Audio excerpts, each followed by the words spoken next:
ज्ञान योगी की इस अनोखी कक्षा में आपका स्वागत है। मैं हूं आरती।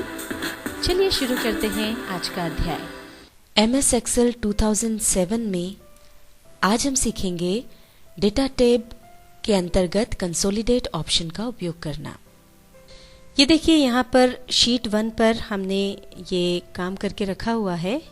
हमारी ABC मार्केटिंग है, जिसमें पहले जो 6 महीने हैं, जनवरी से लेकर जून तक की जो सेल हुई है उसके आंकड़े ये यहाँ पर लिख रखे हैं और उसका टोटल जो है वो पूरे 6 महीने का ये यहाँ पर नजर आ रहा है। इसी तरह से शीट 2 पर हमने बचे हुए जो 6 महीने हैं, यानी जुलाई से दिसंबर तक की जो सेल है उसका हिसाब किताब यहाँ पर करके रखा हुआ है और ये उसका टोटल यहाँ दिख रहा है। अब हम चाहते हैं कि ये शीट 1 और शीट 2 पर हमने जो काम किया है इसका पूरा टोटल हमको शीट 3 पर मिल जाए। तो उसके लिए अब ये यहाँ पर हमको टोटल चाहिए, तो हमने इस सेल को सिलेक्ट कर लिया और अब हम इसमें इक्वल्स टू का साइन लगाएंगे और इसके बाद शीट 1 पर जो टोटल है उसको सिलेक्ट कर लेंगे। इसके बाद प्लस वाली की को दबाएंगे और अब शीट 2 पर जो टोटल है उसको सिलेक्ट कर लेंगे और एंटर प्रेस करेंगे। तो ये देखिए, तीसरी शीट पर ये यहाँ पर पहली दोनों शीट्स का टोटल आ गया है। अभी तो यहाँ पर ये जो है केवल दोनों शीट्स की जो सेल्स थी उसका केवल टोटल है। अगर हम चाहते हैं कि हमको पूरी डिटेल्स भी यहाँ पर दिखे, यानी पहले शीट के जो 6 मंथ्स की सेल है और दूसरे शीट के 6 मंथ्स की जो सेल है वो यहाँ पर हमको अलग अलग नजर आए और उनका टोटल भी अलग अलग नजर आए, तो उसके लिए कंसोलिडेट ऑप्शन का उपयोग करेंगे। ये यहाँ पर ऊपर डेटा टैब पर क्लिक करें, यहाँ आपको ऑप्शन मिलता है कंसोलिडेट, इस पर क्लिक करें। यहाँ पर ये कंसोलिडेट ऑप्शन की विंडो खुल गई है। इसमें सबसे पहले है फंक्शन। चूंकि हम टोटल कर रहे हैं इसलिए यहाँ पर हमने सम फंक्शन चुना है। अगर आपको किसी और फंक्शन की जरूरत हो तो यहाँ पर क्लिक करके आप देख सकते हैं, आपको जो भी फंक्शन चाहिए हो उसका उपयोग आप कर सकते हैं, उसको आप चुन सकते हैं। अब रेफरेंस में हमको जो डेटा लेना है वो हम चुन लेंगे। पहले हम चलते हैं शीट 1 पर। यहां से हमको ये पूरा डेटा सिलेक्ट करना है। ये इसको हमने सिलेक्ट कर लिया और अब हम यहां पर इसको ऐड कर देंगे। अब हम आते हैं शीट 2 पर। अब यहां पर ये देखिए, चूंकि शीट 1 में जिन कॉलम्स में डेटा था शीट 2 में भी उन्हीं कॉलम्स में डेटा है, इसलिए ये अपने आप सिलेक्ट हो गए हैं। अगर इस शीट पर कहीं और ये डेटा होता तो हमको सिलेक्ट करना होता। इसको भी हम यहाँ पर ऐड कर देते हैं। अब इसमें हमने टोटल के अलावा जो हेडिंग हैं, जो मंथ्स के नाम हैं, वो भी सिलेक्ट किए हैं और वो टॉप रो में हैं, इसलिए हम चुनेंगे टॉप रो। अगर हमको वो साइड में लेफ्ट कॉलम में चाहिए होते तो हम लेफ्ट कॉलम चुन लेते और इसके साथ ही हमको सिलेक्ट करना है create links to source data. दोनों को सिलेक्ट करके हम ओके कर देंगे। अभी देखिए, यहाँ पर ये शीट 1 और शीट 2 का जो डेटा है वो यहाँ पर पूरा एक साथ आ गया है। 6 महीने का डेटा था जो अब पूरा की पूरा 12 महीने का डेटा आपको यहाँ पर नजर आ रहा है, जून से लेकर दिसंबर तक, और उसका ये टोटल आप देख सकते हैं। फर्दर डिटेल्स अगर आप देखना चाहते हैं दोनों शीट्स की अलग अलग, तो वो भी दिख जाएगी। प्लस का जहां निशान है इस पर आप क्लिक कर दें। तो अब ये देखिए, ये शीट 1 पे जो डेटा था जनवरी से जून तक का, वो ये ऊपर की रोज में आपको दिख रहा है। इसका अलग से ये टोटल है।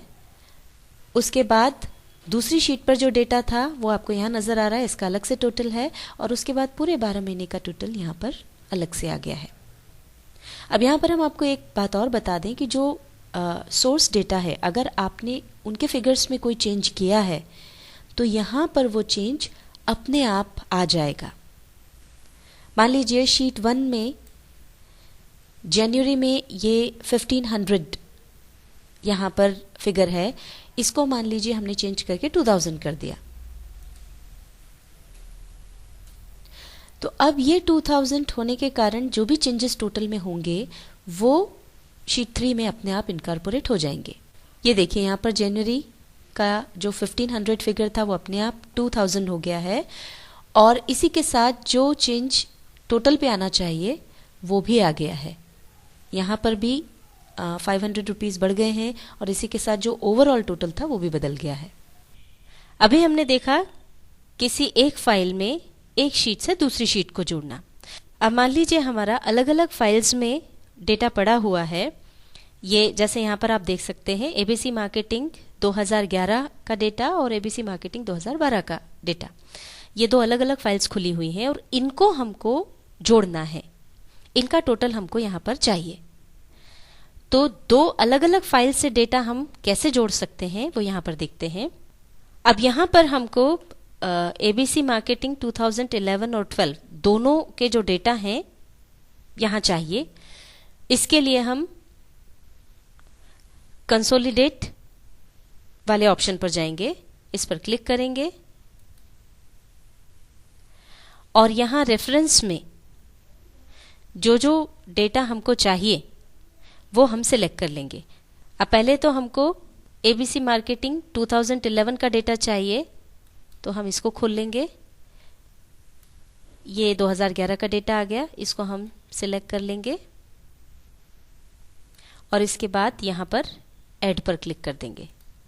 अब इसके बाद हम जाएंगे एबीसी मार्केटिंग 2012 वाली फाइल पर, इसको खोलेंगे और ये यहाँ से हमने 2012 का पहले 6 महीने का डेटा ले लिया, इसको भी ऐड कर देंगे। अब यहाँ पर जो हमने डेटा ऐड किया है वो बिना हेडिंग के किया है, हमने केवल टोटल सिलेक्ट किए हैं। इसलिए यहाँ पर अब हम टॉप रो नहीं चुन रहे हैं जैसा कि हमने शीट्स जोड़ते समय चुना था। अब हम केवल create links to source data पर क्लिक करेंगे और उसके बाद ओके पर क्लिक करेंगे। ये यहाँ पर देखिए 2011 और 12 दोनों फाइल्स के डिटेल्स आ गए हैं। फर्दर डिटेल्स देखने के लिए यहाँ प्लस का जो निशान है इस पर क्लिक करें तो ये पूरे आपको डिटेल्स मिल जाएंगे। हर कॉलम का जोड़ भी आप यहाँ देख सकते हैं। ये 2011 का डेटा है, ये 2012 का, ये 2011 में जनवरी फरवरी, इस तरह से हर कॉलम का जोड़ भी आपको मिल जाएगा और टोटल भी यहाँ पर दिख जाएगा। MS एक्सेल 2007 में आज हमने सीखा डेटा टैब के अंतर्गत कंसोलिडेट ऑप्शन का उपयोग करना।